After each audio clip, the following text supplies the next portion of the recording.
Ijtimoiy tarmoqlarda juda ham keng tarqalgan, ko'plab muhokamalarga sabab bo'layotgan videolarni bir nechtasini hozir sizlar bilan tomosha qilamiz. Assalomu alaykum hammaga. Hammaga xayrli kun. Agar meni ko'rishdan zerikkanlar bo'lsa, ochig'i men o'zim ham zerikdim. Lekin majburiyat degan narsa bor. Mana shu ishlar yakuniga yetsa, xudo xolasa umuman internetga ham chiqmayman, ko'rmaysizlar. Xullas, men boshida internetdan yordam so'rab chiqqanimdan keyin, demak, hozirgi jarayonda ham internetga izoh berib chiqishim o'rinli deb hisobladim.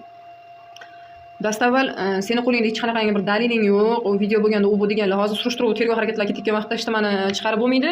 Mana shu o'sha xizmat uyi yoki ana shu darvozasi, mana bu zinasi, ana chiqqan nimasi. Bunaqangi vaziyatda hozir biz jim turibmiz, chunki ularda o'sha video yo bir nimalarda tarqatilishda ham aybi bor. Endi biz ham chiqarib olsak, ular bilan bir xil holatda bo'lib qolamiz. Bundan tashqari, bugun ertalab soliqni boshlig'ini xotini telefon qilyapti, endi o'sha sobiq soliqni boshlig'i o'zini xotini telefon qilib turib aytayaptiki, opa, bitta narsaga tushunmayapman, men internetga chiqmaganman, nima qila olmayman, men klaviaturali telefon ishlataman, biz haqimizda har xil gaplar chiqdi, qo'ni-qo'shnilar aytyapti. Qanday shunaqa bo'lishi mumkin? Kecha marakaga ikkita ayol kelib uyda syomka qilishga harakat qilyapti, bizni nima qilishga harakat qilyapti, gapirtirishga. Bu qanaqangi? Aytyapman, oilam tinch, boshqa deyapman, kechga borib boshqacha narsalar chiqarib yuborishyapti. Shunaqasi ham bo'ladimi deb. Orqasida turganlar, sizlar aqlinglar bormi? Sizlar o'zbekmisizlar, musulmonmisizlar? Marakaga borib videoga olish qachondan chiqqan? U otasi o'lgan ularda. Dadani o'lishi men bilaman, dadam o'tgan meni. Otani yo'qotish oson emas. Dadani o'lishi bu juda bir odam bir 5-10 yil o'ziga kelolmaydi. Sizlar qanday marakaga borib intervyu olishga harakat qilyapsiz? Shunaqa qilib oila boqasizlarmi? Orqasida turganlar shu darajada ham bir mo'rtmisizlar, bitta ayol kishi bilan shuncha olishasizlarmi? Azizcha sabr qilib turinglar, haq bo'lsalaring qonun ishlab ko'rib chiqsin. Qonun doirasida gaplashaylik.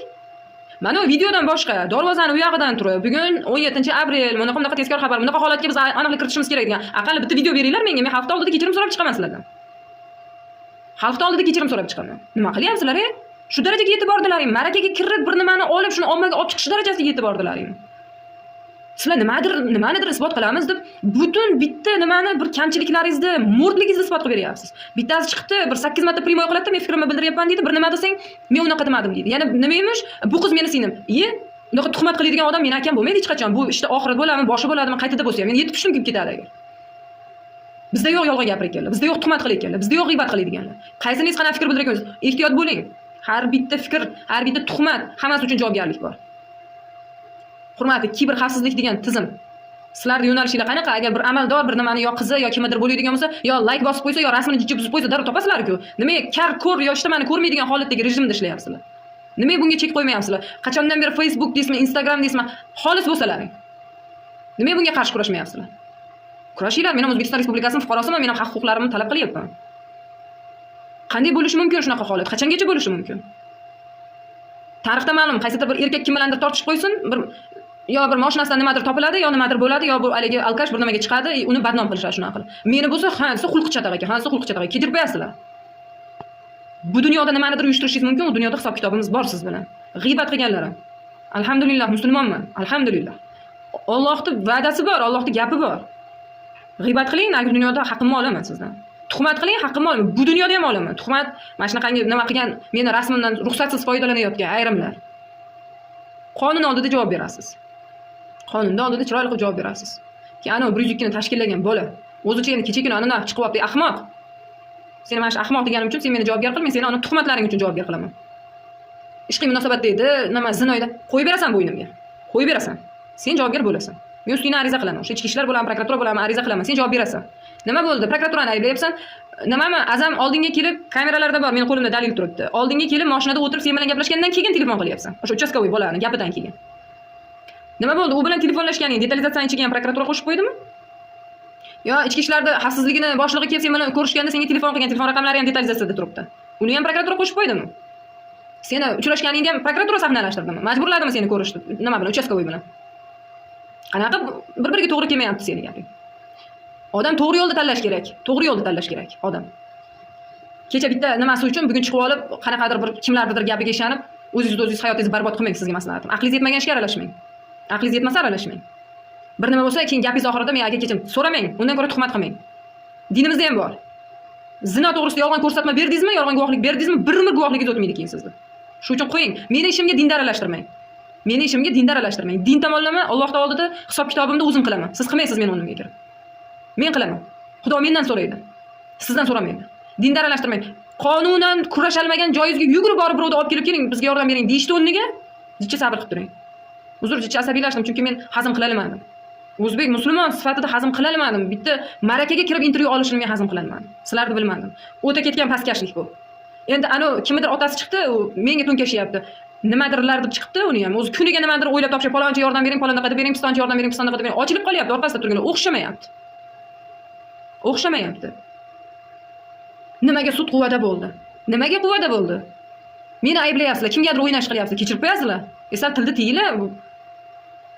Men aytmayapman, ana nachalnikning dadasi Mirodi boshliq bo'lgan ekan, polkovnik ekan, yaqin qarindoshlarini kursdosh ekan sudya. Yo bir nima demayapman. Hamma qonuniy hal bo'ldi, xo'p men roziman deb o'tiribman. Shu vaziyatda ham bola chaqasini o'ylab o'tiribman. Insof kerakmi bunday? Badnom qilishga ham sal boshqacha yo'llarini qidirib ko'ringlar. Qo'lingizdan nima bir jirkanch ish kelsa hammasini ishga solavermang. U kelajakda pensiyaga chiqasiz, siz ham xotin bola chaqangiz bor. Xudo shunaqangi hisob kitob qiladiki, dodingizni kimga aytaringizni bilmay qolasiz. Jim turib turing agar qonunga qo'yib turing. Buni orqasida turganlar zaif tomoningizni ko'rsatmang bunaqa qilib. Bitta ayol bilan bu darajada olishmang. Yana nima emish, videoga bir nima o'lib ketasan, bir balolar deb yozib qo'yibdi. O'limdan qo'rqadi deb o'ylaysizmi? O'limdan qo'rqsam shunaqa chiqamanmi internetga? Kim biladi, kimlar shunaqangi narsalardan qo'rqib tilini tiyib yashayapti. Qonuniy haqqimni so'rab chiqyapman. Yana oxirgi gapim, qo'yib bering menga o'sha darvozani ag'idan sizlar tezkor tadbiringlar bo'ladi-ku, qonuniy, mana chislo, falonchi, bunaqa xabar, mana shunga oydinlik kiritilishi uchun deb kiriladi, qaytib chiqincha kesilmaydi, ulanmaydi, unaqangi tadbirlar. Qo'yib bering. Qo'limni ko'tarib xalq oldida kechirim so'rab chiqim. Tuhmat qilayotgan bo'lsam, uni qo'yib bering o'ylimga. Tuhmat qilayotgan bo'lsam. Dilan ichidagi soxta ekspertiza xulosalari bir nimalarni tarqattirmasdan. Qani ichki ketyapti? Qani ichki ketyapti? Sizlarni qo'linglar bo'lmasa. Insof kerak hammaga. Mard bo'lib kurashing. Biror marta, aqalli bir marta shunaqa kurashing. Har doim yolg'on ma'lumotni berib qo'yib keyin, biz adashib ketibmiz deb chiqmasdan. Kimdir endi ayb yopish uchun kim boshqa yo'nalishda ayblashga o'tish, endi juda ham bir kulgili holat. O'zingizni mo'rt tomoningizni bir ko'rsatadigan holat bu. Kechirib qo'yasiz. Oxirgi gapim, ular bir nimani boshlamasam internetga chiqmayman. Hozir surishtiruv tergov harakatlarida men umuman internetga chiqmoqchi emasman. Oxirgi intervyum o'sha Jahongir To'laganov bilan Sirojiddin medialarida YouTube kanalida chiqqandan keyin men ular trollari yo o'zlari bir nimani o'ylab topmasa, mana videoda qarab aytayapman, to'xtatdim chiqishda. To menga nisbatan tosh otilmaguncha men to'xtadim. Chunki hammani zeriktirish niyatim yo'q meni. Men haqqimni so'rab, qonuniy chora ko'rishni so'rab chiqqanman. Agar menga noqonuniy xatti-harakatlar bo'lmasa, men chiqmayman. Meni ishim qonun doirasida ko'rib chiqiladigan bo'lsa, men internetga chiqmayman. Bas qiling. Orqasida turganlar, bas qiling. Qo'limdagi narsalarni internetga chiqarib tarqatishga majbur qilmang. Aqlimni ishlatib, qonun doirasida ish ko'rilishi uchun jim turibman. Ana unaqa ikkita bir bitamiz chiqib olib, unaqa degizdirib, bittasini betini ko'rsatmasdan, bunaqa degizdirib, indiniga keyin bitta bolani chiqarib, bitta odamni gapirtirib, yo'q narsalarni chiqarib, unaqa narsalarni, yo bir o'xshaydigan ish qilinglar. Topolmaylik, shuni oxirini topolmaylik, bu yaxshi odam olib chiqibdi, mana gapiribdi deylik. Bo'ldi-da endi. Jicha agar asabiylashib gapirgan bo'lsam, xalqim, faqat sizlardan uzr so'rayman. Mana hozir YouTube'da ko'p ko'ryapman kommentariyalaringlarda, duolaringlarda. Sizlarda duoinglar sababli shu joygacha keldim. U meni bir nima ham yo boshqa emas. Xudoni ishi bilan shetgacha kelyapmiz. Bandasini qo'lidan kelmaydi. Sizlarda duoinglar sabab sekin asta hamma haqiqat ochilib boryapti. Mana kimlar kimda farzandiligini, nimaligini, o'zini tarixi qanaqaligini Alloh ochmasa bandasiga emas. Butun xalqim, duo qilib turgan xalqim, sizga mingdan ming rahmat. Sizni duolaringiz sababli tirikman. Yaqinlarimni qo'llab turganligi sababli tirikman. Alhamdulillah oxirigacha boramiz. Lekin meni jarayonimga diniy tus berishga harakat qilmanglar. Meni jarayonimga agar nimadir hisob kitobim bo'lsa, men Alloh bilan qilaman. Men o'zim javob beraman, siz javob bermaysiz-ku. Unaqangi nima qilmang. Fikrni bir marta bildiring. Agar siz bir manfaatingiz bo'lmasa, har kuni qaytanib pul kelmaydigan bo'lsa, har kuni primoy qilish keragi yo'q. Unda sezilib qoladi. Fikrni bir marta bildiring, xo'p, fikringiz ekan deyman, bo'ldi. Keyin ana negativga yozadiganlar. Tasavvur qiling, 11 kishi. 11 kishini 10 tadan qarindoshi bo'ladi. 100 tadan bir yaqini bo'ladi, kursdoshi boshqasi bo'ladi. Bir 1000 ta odam tayyorda. U narsaga lekin fikringizni bildirsangiz ham ehtiyot bo'lib bildiringki, kelajakda sizni javobgar qilish bo'lmasin keyin. Shunday qarab turib, bu haqorat qildi, bu tuhmat qildi deb turib, rasmimdan men ruxsat bermasam foydalanmang. Javobgarlik bor chunki qonunda javobgarlik bor. Men kimnimandir emas, qonunda belgilanganman. Hammaga rahmat, sog' bo'ling, salomat bo'ling, duo qilishdan charchamang. Sizga mingdan ming rahmat, sizni qo'llab turganingiz uchun shu kungacha keldim. U unaqangi provokatsiyalar hech qachon hech nima bermaydi. Xudo xohlab nasib qilsa, Alloh sekin asta hammaning yuzini ko'rsatadi. Rahmat, sog' bo'linglar, salomat bo'linglar. Videoni tomosha qildik do'stlar. Bu kabi holatlarga siz nima deysiz va siz qanday fikrdasiz? Izohlarda fikrlaringizni qoldiring.